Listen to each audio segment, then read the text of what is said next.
သူဒေစီပန်းလေတပွင့်ဆိုရင်နေအောင်ကြီးလေးဖြစ်ခွင့်ရခြင်းမီလေးပြလိုက်တော့ဝေသွားချိန်မွေးပြောရင်တွင်နေဟန်လေးကိုဝေကနေတိတ်တိတ်ကလေးပါပဲယူစားရယူမို့ဖြစ်ကိုယ့်ရဲ့ချစ်ဆုံးရဲ့ကိုလောင်ကျွမ်းရင်မရှင်တန်စေဒီချင်နာ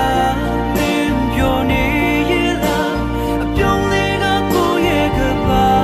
ဝေးကွာလုံးတဲ့အိမ်မများထွက်ပေးစချင်ပါတယ်ရာရာအချင်